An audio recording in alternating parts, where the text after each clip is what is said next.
Hello there.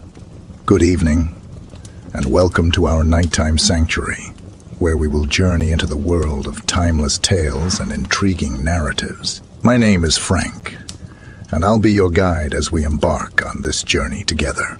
I will be reading you 3 bedtime stories to help you get to a peaceful and restorative sleep.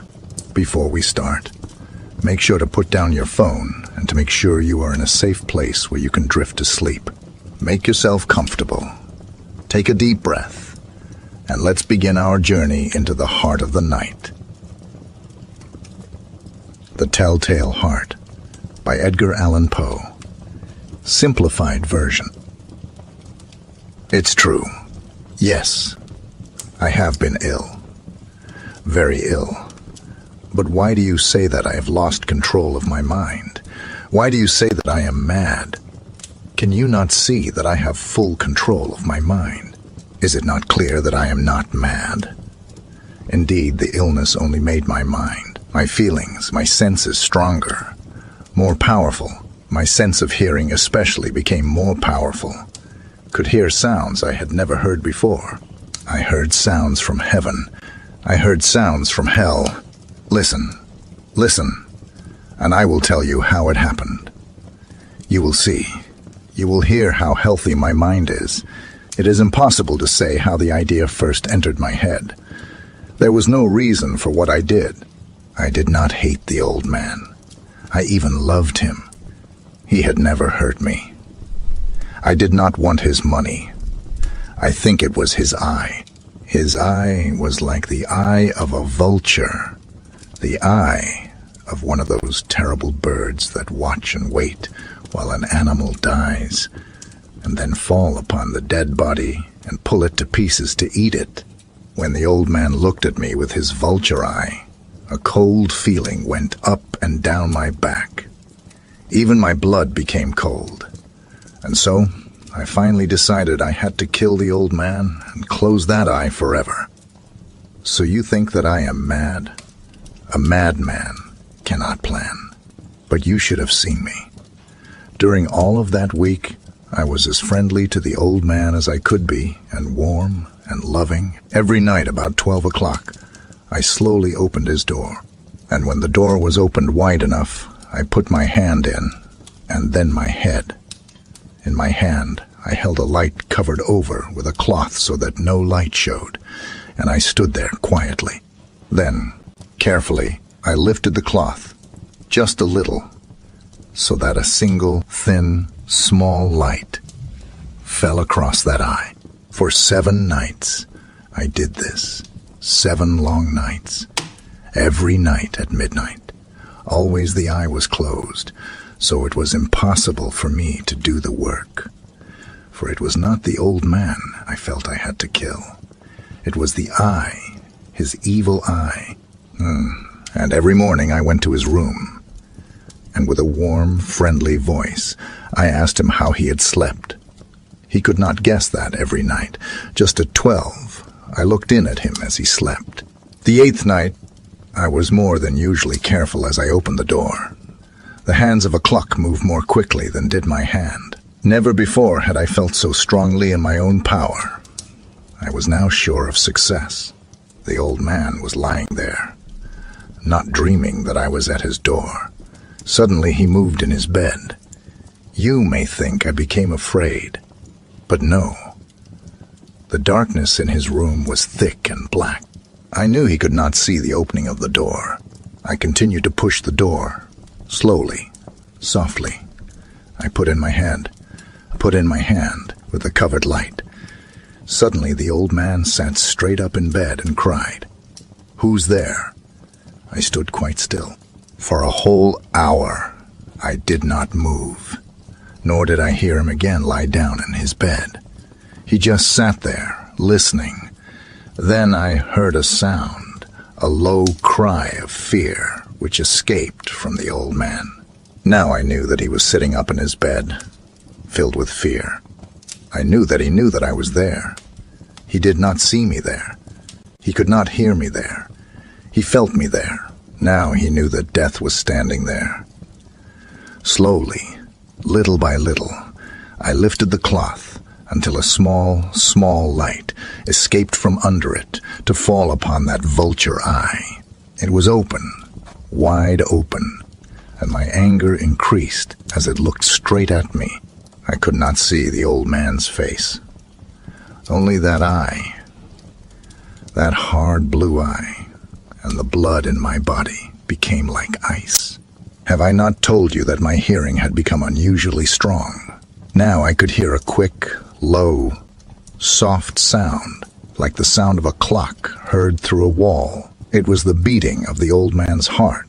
I tried to stand quietly, but the sound grew louder. The old man's fear must have been great indeed, and as the sound grew louder, my anger became greater and more painful. But it was more than anger. In the quiet night, in the dark silence of the bedroom, my anger became fear, for the heart was beating so loudly that I was sure someone must hear. The time had come. I rushed into the room, crying, "Die!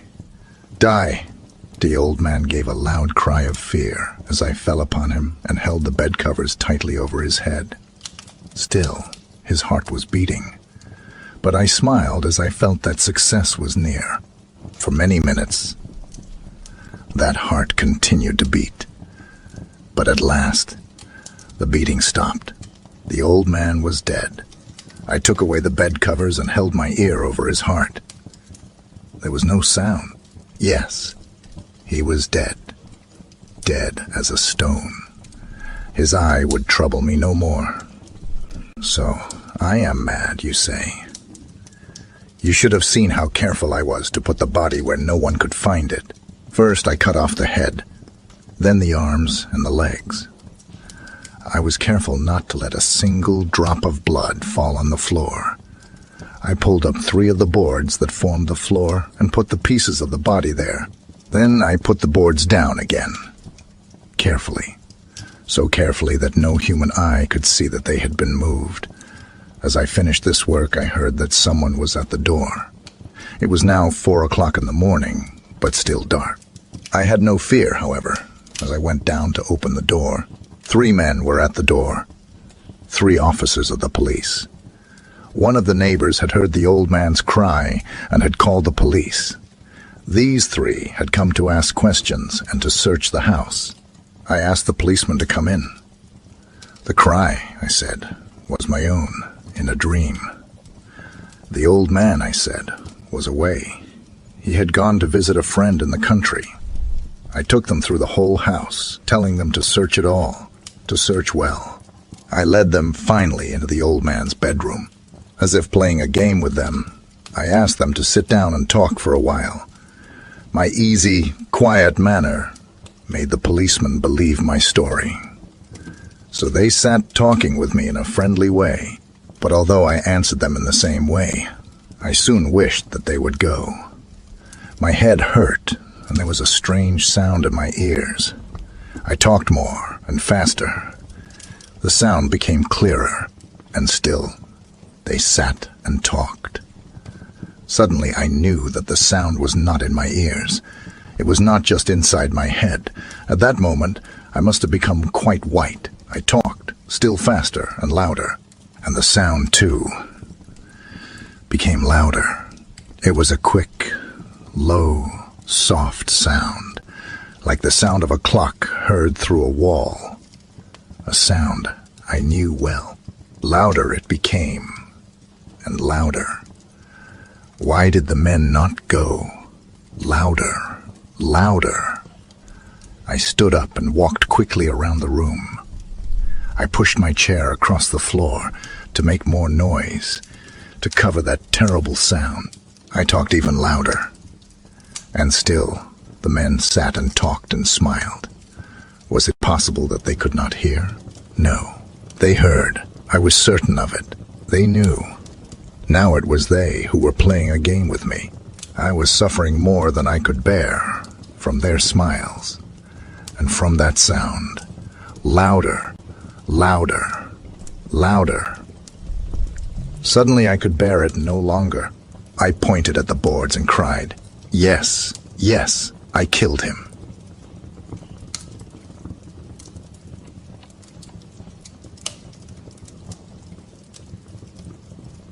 Story number 2. The Secret Life of Walter Mitty by James Thurber.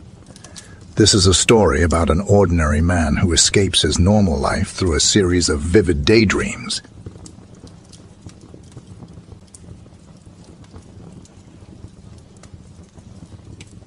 We're going through. The commander's voice was like thin ice breaking. He wore his full-dress uniform, with the heavily braided white cap pulled down rakishly over one cold gray eye. "We can't make it, sir. It's spoiling for a hurricane, if you ask me." "I'm not asking you, Lieutenant Berg," said the commander. "Throw on the power lights.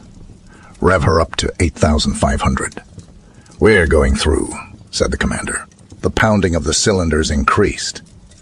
The commander stared at the ice forming on the pilot window. He then walked over and twisted a row of complicated dials. "Switch on number 8 auxiliary," he shouted. "Switch on number 8 auxiliary," repeated Lieutenant Berg. "Full strength in number 3 turret," shouted the commander. "Full strength in number 3 turret." The crew, bending to their various tasks in the huge, hurtling 8-engined Navy hydroplane, looked at each other and grinned. "The old man will get us through," they said to one another. "The old man ain't afraid of hell." "You're driving too fast," said Mrs. Mitty. "What are you driving so fast for?" she said. He looked at his wife in the seat beside him with shocked astonishment. She seemed grossly unfamiliar, like a strange woman who had yelled at him in a crowd. "You were up to 55, she said. "You know I don't like to go more than 40. Walter Mitty drove on toward Waterbury in silence, the roaring of the SN-202 through the worst storm in 20 years of Navy flying fading in the remote, intimate airways of his mind. "You're tensed up again," said Mrs. Mitty. "It's one of your days. I wish you'd let Dr. Renshaw look you over." Walter Mitty stopped the car in front of the building where his wife went to have her hair done. "Remember to get those overshoes while I'm having my hair done," she said. "I don't need overshoes," said Mitty. She put her mirror back into her bag. "We've been all through that," she said. "You're not a young man any longer." He raced the engine a little. "Why don't you wear your gloves? Have you lost your gloves?" Walter Mitty reached in a pocket and brought out the gloves. He put them on, but after she had turned and gone into the building, and he had driven on to a red light, he took them off again. "Pick it up, brother," snapped a cop as the light changed, and Mitty hastily pulled on his gloves and lurched ahead. He drove around the streets aimlessly for a time, and then he drove past the hospital on his way to the parking lot. "It's the millionaire banker, Wellington Macmillan," said the pretty nurse. "Yes," said Walter Mitty, removing his gloves slowly. "Who has the case?" "Dr. Renshaw and Dr. Benbow, but there are 2 specialists here. Dr. Remington from New York and Dr. Pritchard Mitford from London." He flew over. A door opened down a long, cool corridor, and Dr. Renshaw came out. He looked distraught and haggard. "Hello, Mitty," he said. "We're having the devil's own time with Macmillan, the millionaire banker and close personal friend of Roosevelt. Obstetrosis of the ductal tract, tertiary. Wish you'd take a look at him." "Glad to," said Mitty. In the operating room, there were whispered introductions. Dr. Remington, Dr. Mitty, and Dr. Pritchard Mitford. "Dr. Mitty, I've read your book on streptothrombosis," said Pritchard Mitford, shaking hands. "A brilliant performance, sir." "Thank you," said Walter Mitty. "Didn't know you were in the States, Mitty," grumbled Remington. "From Coles to Newcastle, bringing Mitford and me up here for a tertiary?" "You are very kind," said Mitty. A huge, complicated machine, connected to the operating table, with many tubes and wires, began at this moment to go. "The new anesthetizer is giving away," shouted an intern. "There is no one in the East who knows how to fix it." "Quiet," said Mitty in a low, cool voice. He sprang to the machine, which was now going. He began fingering delicately a row of glistening dials. "Give me a fountain pen," he snapped. Someone handed him a fountain pen. He pulled a faulty piston out of the machine and inserted the pen in its place. "That will hold for 10 minutes," he said. "Get on with the operation." A nurse hurried over and whispered to Renshaw, and Mitty saw the man turn pale. "Coreopsis has set in," said Renshaw nervously. "If you would take over, Mitty." Mitty looked at him and at the craven figure of Benbow, who drank, and at the grave, uncertain faces of the two great specialists. "If you wish," he said. They slipped a white gown on him. He adjusted a mask and drew on thin gloves. A man shouted, "Back it up, Mac. Look out for that Ford." Walter Mitty jammed on the brakes. "Wrong lane, Mac," said the parking lot attendant, looking at Mitty closely. "Yeah," muttered Mitty. He began cautiously to back out of the lane marked exit only. "Leave her sit there," said the attendant. "I'll put her away." Mitty got out of the car. "Hey, better leave the key." "Oh," said Mitty, handing the man the ignition key. The attendant vaulted into the car, backed it up with insolent skill, and put it where it belonged. "They're so damn cocky," thought Walter Mitty, walking along Main Street. "They think they know everything." Once he had tried to take his chains off, outside New Milford, and he had got them wound around the axles. A man had had to come out in a wrecking car and unwind them. A young, grinning garageman. Since then, Mrs. Mitty always made him drive to a garage to have the chains taken off. The next time, he thought, I'll wear my right arm in a sling. They won't grin at me then. I'll have my right arm in a sling, and they'll see I couldn't possibly take the chains off myself. He kicked at the slush on the sidewalk. Overshoes, he said to himself, and he began looking for a shoe store. When he came out into the street again, with the overshoes in a box under his arm, Walter Mitty began to wonder what the other thing was that his wife had told him to get. She had told him twice before they set out from their house for Waterbury. In a way, he hated these weekly trips to town. He was always getting something wrong. Kleenex, he thought. Squibb's razor blades. No, toothpaste, toothbrush, bicarbonate, carborundum, initiative, and referendum. He gave it up, but she would remember it. "Where's what's its name?" she would ask. A newsboy went by shouting something about the Waterbury trial. Perhaps this will refresh your memory. The district attorney suddenly thrust a heavy automatic at the quiet figure on the witness stand. "Have you ever seen this before?" Walter Mitty took the gun and examined it expertly. "This is my Webley Vickers 50.80, he said calmly. An excited buzz ran around the courtroom. The judge rapped for order. "You are a crack shot with any sort of firearms, I believe," said the district attorney insinuatingly. "Objection," shouted Mitty's attorney. "We have shown that the defendant could not have fired the shot. We have shown that he wore his right arm in a sling on the night of the 14th of July. Walter Mitty raised his hand briefly, and the bickering attorneys were still. "With any known make of gun," he said evenly. "I could have killed Gregory Fitzhurst at 300 feet with my left hand." Pandemonium broke loose in the courtroom. A woman's scream rose above the bedlam, and suddenly a lovely, dark-haired girl was in Walter Mitty's arms. The district attorney struck at her savagely. Without rising from his chair, Mitty let the man have it on the point of the chin. "You miserable puppy biscuit," said Walter Mitty. He stopped walking, and the buildings of Waterbury rose up out of the misty courtroom and surrounded him again. A woman who was passing laughed. He said, "Puppy biscuit," she said to her companion. Walter Mitty hurried on. He went into an A&P, not the first one he came to, but a smaller one farther up the street. "I want some biscuit for small young dogs," he said to the clerk. "Any special brands, sir?" "The greatest pistol shot in the world," thought a moment. "It says puppies bark for it on the box," said Walter Mitty. His wife would be through at the hairdresser's in 15 minutes. Mitty saw, in looking at his watch, unless they had trouble drying it. Sometimes they had trouble drying it. She didn't like to get to the hotel first. She would want him to be there, waiting for her as usual. He found a big leather chair in the lobby, and he put the overshoes and the puppy biscuit on the floor beside it. He picked up an old copy of Liberty and sank down into the chair. Can Germany conquer the world through the air? Walter Mitty looked at the pictures of bombing planes and of ruined streets. The cannonading has got the wind-up in young Raleigh, sir, said the sergeant.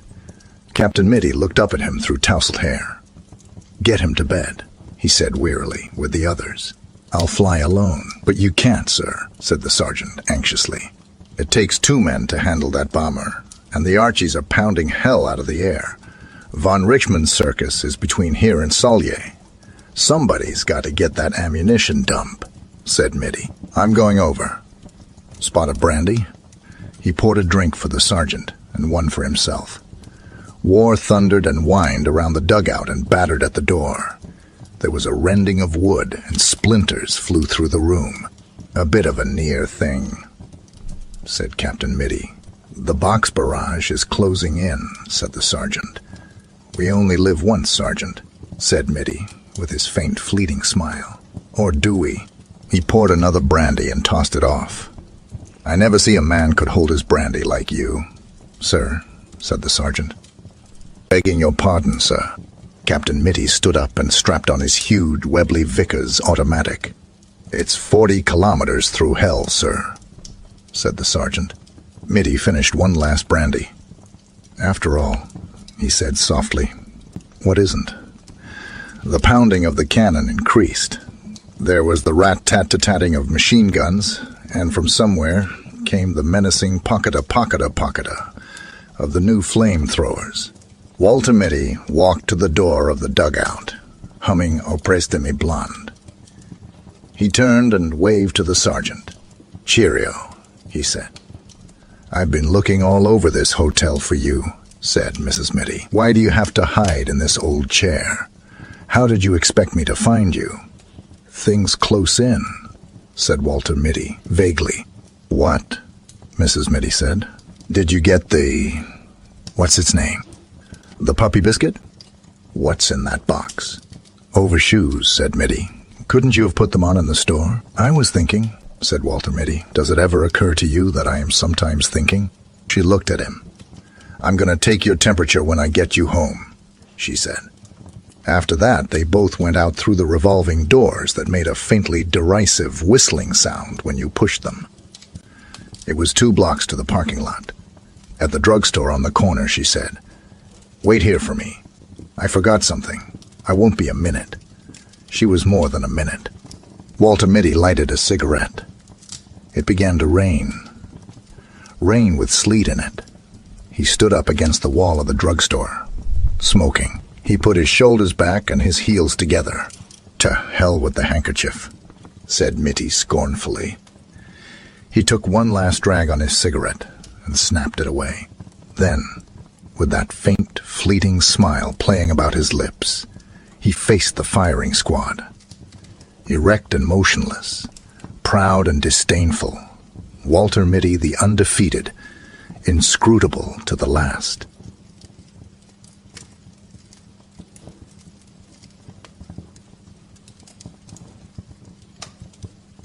Story number 3, a Japanese folklore story. The Grim Reaper. They say you see gods in a time of need. There are gods of poverty, plague, death. Not all gods you'll be glad to meet. Once upon a time in the heart of the old Tokyo, once known as Edo, lived a man on the brink of despair. His circumstances were dire, his prospects bleaker. God damn it, I'm really screwed. No work, no money. I'm drowning in debt. Nothing is going my way. My wife's pestering me non-stop. I might as well just die now, the man said to himself, staring into the void of his existence. Yeah, that's what I'll do. I'll just die. I say that, but I've never died before. Ain't got the foggiest clue. What should I do to die? The man thought to himself. But then, a chilling voice, cold as the winter wind, wafted through the room. Shall I tell you? The man turned around in surprise, his eyes landing on an old man draped in black. Who the hell are you? He asked. The old man simply replied, a Grim Reaper. Taken by surprise, the man recoiled. A Grim Reaper, you said?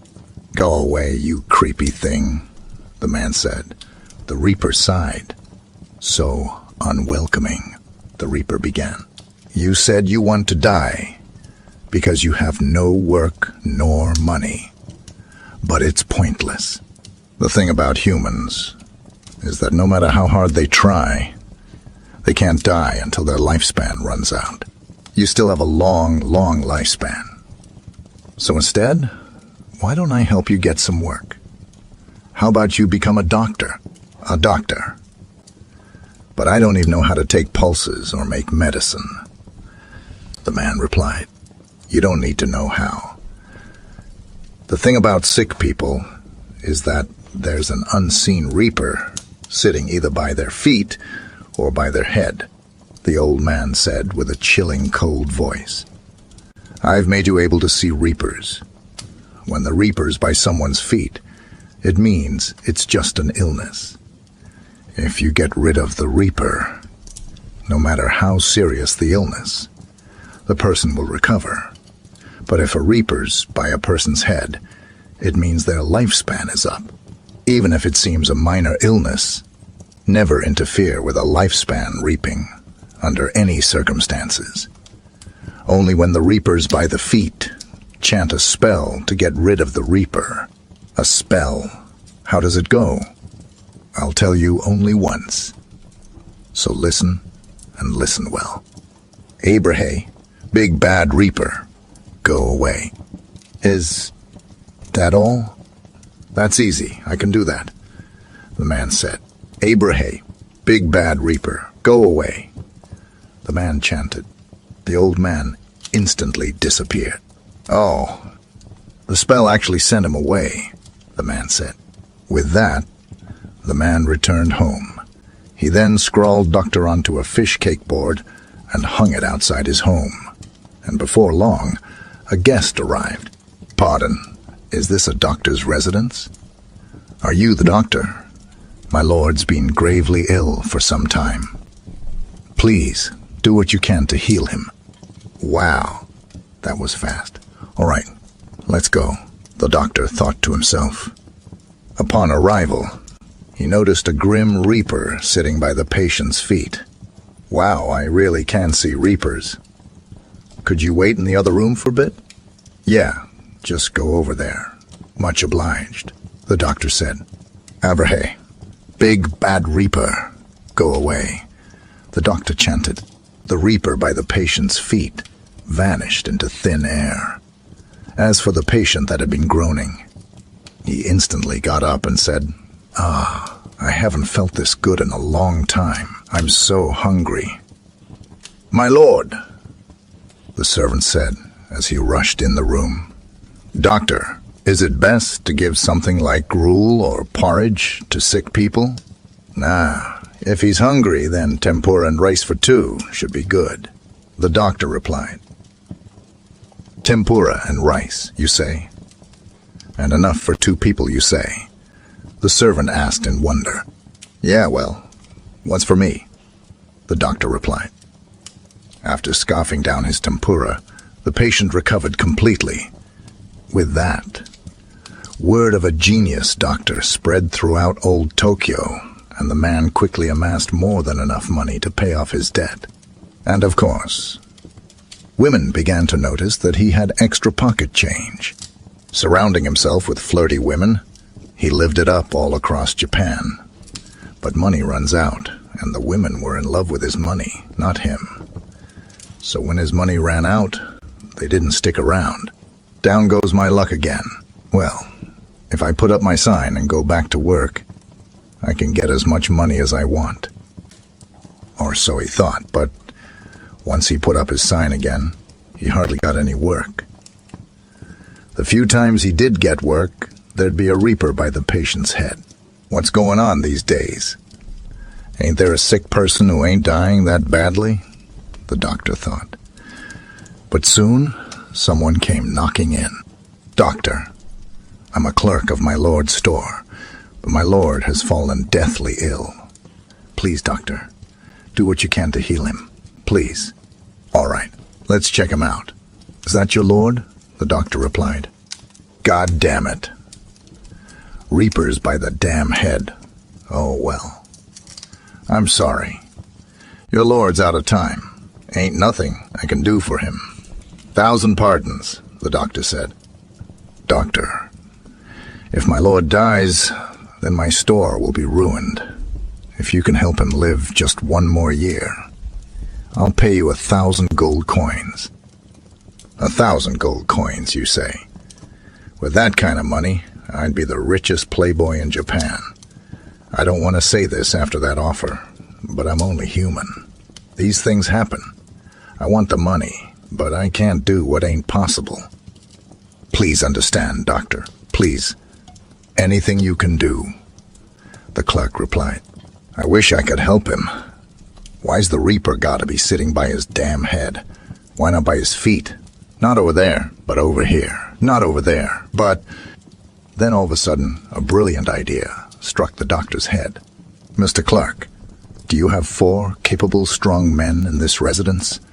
The doctor asked. As many as you need, doctor. 4 is plenty. I want each of them to sit at a corner of the patient's bedding. This is going to be a gambit, so sorry if it don't work out. I can't say when, but eventually I'll signal by tapping the patient's knees. When I do, the men grab the corners and flip the way the bedding faces. Is that doable? Of course, the clerk replied. And so the waiting game began. It fell deeper and deeper into the night. Only the patient's moans to be heard, and the reaper's glowing eyes shining like a star. Doze off. Come on, doze off a little, the doctor begged. The sky began to brighten in the east, and the reaper lost focus, his tiredness beginning to show, and the reaper began dozing off. Yes, fall asleep, fall asleep. The doctor practically prayed, and the reaper's head dropped. This was it. The doctor tapped the patient's knees, and they flipped the bedding. Now the feet are where the head was, and the head is where the feet were. The doctor then quickly chanted, Abrahe, big bad reaper, go away. The reaper noticed in an alarm that he was now by the feet. He then started screaming so loud that the doctor had to cover up his ears. And then it vanished just like that. Doctor, thank you so much. My lord recovered like a miracle. Please take this coin box as your promised reward, the clerk said. After putting his money into his pocket, he started laughing. Why didn't I realize I could do this earlier? That reaper's shocked face was priceless. Then a cold voice rushed through the room. I made it clear to never interfere with a reaper by a person's head. Yet you ignored my advice. Pretty clever idea, right? If I do that, I can heal all the dying people I want, and I'll get all the money I could want, the doctor replied. The old reaper looked at him with cold eyes and said it wasn't an illness, but a lifespan you meddled with. You think humans are special enough to play God. Well, it's too late now. Come with me. Where to? The doctor asked. You'll find out soon enough. The reaper tapped his cane against the ground, and a large hold sprawled open. Grab onto my cane, he said. The doctor refused at first, but his body started moving on its own, and his hand grabbed the cane uncontrollably, and as soon as he touched the cane, the place turned dark. Come with me. Come. The old reaper dragged the doctor into a dark place. However, after a moment, and in an instant, the place became very bright. Why is it so bright all of a sudden? And what's all of these candles? What is this place? The doctor asked in surprise. Each candle is a person's lifespan, the old reaper replied. They say people's lives are like candle flames, but I guess that's literal, the doctor said as he looked at the ocean of candles in front of him. However, there was one specific candle that caught his attention. That one, the one that's about to go out. Is it someone dying? The doctor asked. It's yours, the old reaper replied. Don't try to scare me. You said it yourself. I still have a long life ahead of me. There's no way that's mine, the doctor replied. The candle behind it with a ways to burn was yours until this morning. Your current candle, the dying one with almost no wax, belonged to the man you saved. When the betting rotated, these candles also swapped. You sold your damn life for 1,000 gold coins. You think you got a good price on it? The old reaper replied. Who cares about that? Just give me my candle back, the man begged. That which has been traded cannot be returned, the old reaper replied. No, please. I don't want to die. Spare me, please, the doctor begged. Fine. Take this candle. If you can light it with the dying candle, it'll become your new lifespan. However, if the flame dies, so do you. Of course, just light this with that. No way I'm dying. Nothing to fret. I ain't gonna mess this up, the doctor said while trying miserably to light the new candle. Your hands are shaking. If flame dies, so do you, the old reaper said. The flame is gonna die. It's gonna die. You better hurry. Well, it died.